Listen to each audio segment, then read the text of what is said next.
Good evening, and here are today's Tropics for September 15th, 2019. First off, I'm not a meteorologist, and this video is just a collection of my opinions. For any decision making, please consult the National Hurricane Center, your local officials, or your nearest National Hurricane or National Weather Service office.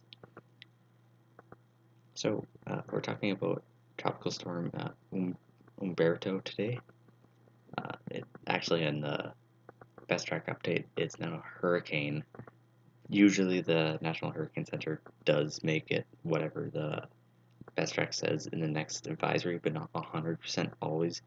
So we'll have to see if it is a hurricane in the next advisory, but per the 5 p.m. advisory, 70 mile an hour tropical storm. But Best Track update says it's Category 1, so they're at odds at least right now, so we'll have to see which one at 11. So we can see that the old band here that was kind of southeast of the center is pretty much gone now. There's not really much of it at all. The only really evidence of its existence is this weak upper anticyclone. But yeah, all of convection is gone. It's more centralized now and it's a lot more organized from yesterday. There's a bit of an eye feature trying to get going, but you can see there's some dry air and some organizational issues right now. So it's not going to organize very quickly if it keeps looking like this. There is that pretty good outflow to the west side. So yeah, there's an upper level westerly shear or anything right now. If we look at the water vapor loop here. See, yeah, a lot of the convection is mostly stuck in the north side rather than the south, or maybe north and west side here. There isn't really much of it to the south or to the east. And you can see there is a drier feed of air kind of getting in from here, or from the northwest side, advecting itself eastward into the circulation because the eye wall is still open to the southeast, so it's allowing the drier air to get in and disrupt the system. There is that anticyclone right here due to that deep convection that was firing pretty consistently before, but it's not much of a player anymore. It just kind of weakly putting some southerly flow into the northern Bahama Islands, and yeah, it's not really affecting Humberto right now, at least. However, you can see that the kind of outward movement of this convective burst did cause some upper level convergence and subsidence, which caused some dry air, as you can see here, which in this position gets infected into the circulation, which it's doing right now. You can also see convection kind of cloud tops, at least moving like west southwest or so into the circulation. You can see that from this outflow, it's not upper level, it's mid-level shear, which tends to be pretty unfavorable for any tropical cyclone. So this might be another reason why it's having some trouble kind of wrapping up this southern side due to that shear at the mid levels. So if we do have this organizational trouble continue, it might not get as strong as the high-end Category 2 that the National Hurricane Center forecast has it as. And then to the north, you can see this drier air and a couple of forces here. You can see one kind of around this area, bit of an upper low feature. So this is basically the trough that is starting to kick Humberto out to the east. On the reconnaissance data here, so here's the first vortex data message, and then there's the second here and the third here. So you can see if you average these out, it is drifting rather slowly to the east northeast. So it's not like that northward movement that we were seeing earlier. It's a slight east-northeasterly movement. So the system is slowing down, which means that the steering currents are weaker and it's likely to turn. And given the movement recently, it might have actually started to turn right now and is starting to move to the east. If you look at the pressures here that I found, it's a bit hard to read, but it's 988 millibars, 989 millibars, and 988 millibars. So the pressures right now are generally steady, which isn't really a surprise because it is having some organizational issues, which will keep any intensification from happening after it slowly intensified through today. See here, there's two wind barbs of hurricane strength at flight levels. This may be why the National Hurricane Center upgraded to the Category 1 at the latest best track update. Yeah, it might also be the eye feature popping up. I'm not too sure why, but we'll see at 11. And then go here, the GFS forecast. Here, there's that circulation loft due to the tropical cyclone. Then you can see the anticyclone height here due to that old convection.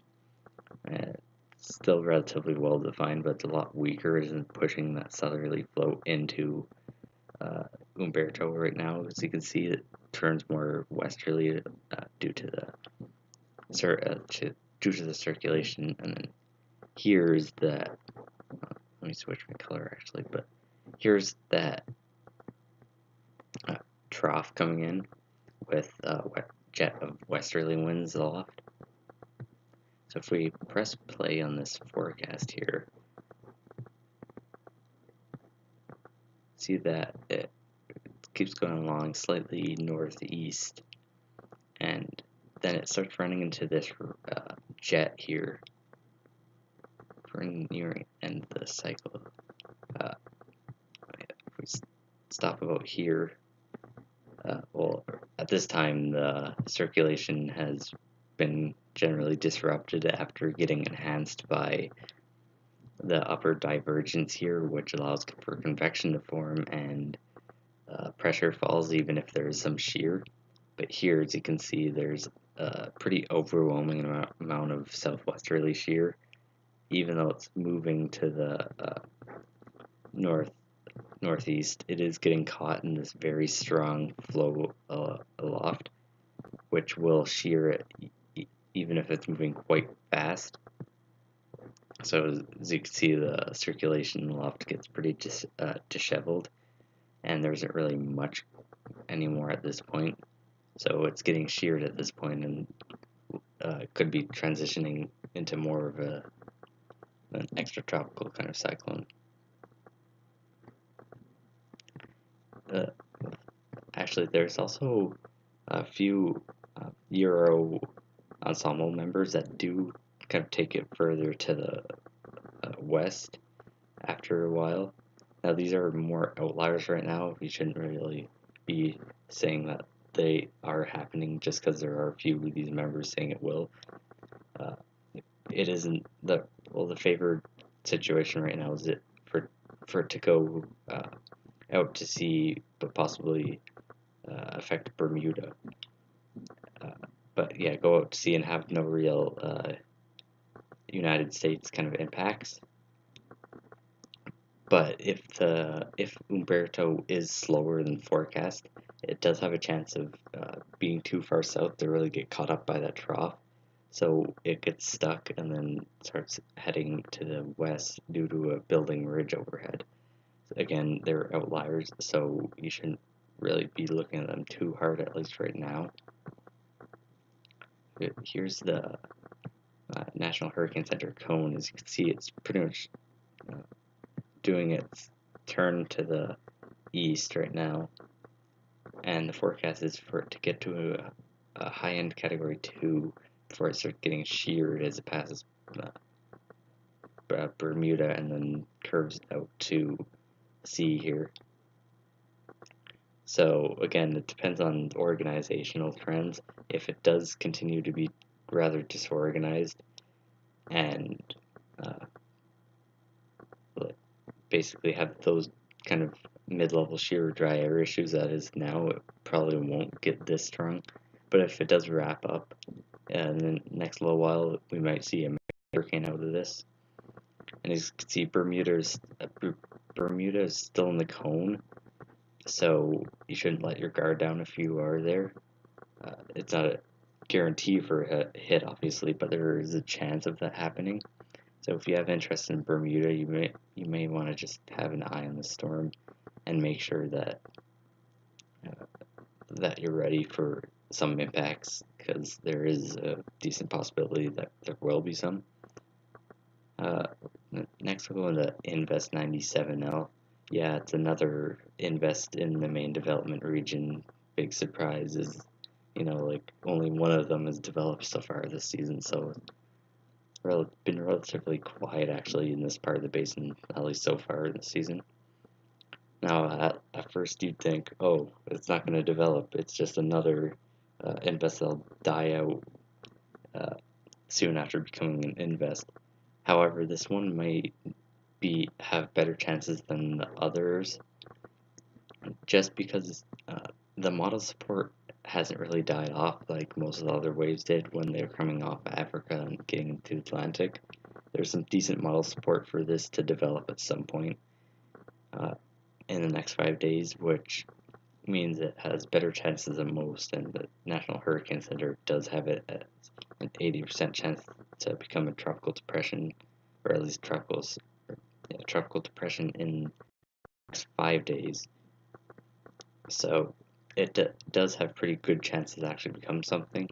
The models still generally like this system, and it is firing a good amount of convection and does have some vorticity, so there is something at the surface and there is convection. It's not like everything is suppressed like a lot of these tropical waves have had this season. See, there's a lot of easterly flow aloft here. It's almost a bit of easterly shear. This isn't really a surprise. This part of the basin has experienced a lot of that kind of wind flow this season. There hasn't been much of an El Nino kind of signal since anticipated in June, since a lot of this El Nino signal actually was gone at the end of June. So it's been mostly easterly here. The shear isn't the problem. The convection can't even form in the first place due to the stable air. So if you look at the GFS forecast here, see the very deep, or a lot of the easterly kind of flow that is really prevailing here. Some values even approaching 50 knots, so this is pretty extreme easterlies. This is well south of Invest 97L, so it's not going to affect the system too badly. If we press play in here, you can see that this kind of pattern continues. You've got a bit of the upper divergence here, which supports convection and a tightening of a low level center. You can see the some southerlies starting to take over. Just stop around here, you can see pretty substantial upper level trough here. So you got the northwesterly winds and then coming up here, and then you can even call it an upper low because it is closed at 200 millibars. And you can see that this flow is starting to impinge onto what seems to be a developed tropical cyclone at this point. So the GFS does kind of like this system, as in it does develop it some. But you can see here, this isn't really a favorable look. There's an upper ridge here that would support it if it were further east, but it's not. So it is getting some of that shear from this upper low or upper trough. It actually comes from Humberto. It's anticyclone from its outflow causes northerly winds to move aloft to kind of come down into the tropics east of its center, where it tends to form upper level troughs. We see this a lot when there's systems out near the east coast of the United States, and then you get a lot of that shearing flow start to hit the main development region. So, well, to see what happens in this system, it does have possible impacts to the Antilles if it does develop and does become something of note and doesn't turn more to the north, like some models are suggesting, due to a trough that Humberto gets caught up in that does move this well to the north of the islands. But it's a bit early. It's not even like this is almost, there's a bit more than 4 days out and not even approaching the islands quite yet. It's near, like, they're a bit out of frame here. This is pretty going to be a bad drawing, but in this general kind of longitude that they start to show up. So it is quite far to the west east of them, even at this point. So it is a bit early to look at the system. So it doesn't really have any immediate kind of impacts in the next 5 days. So that's about it for tonight. Yeah, if you have any feedback, I appreciate that, and I hope you have a good rest of your evening, and thank you for watching.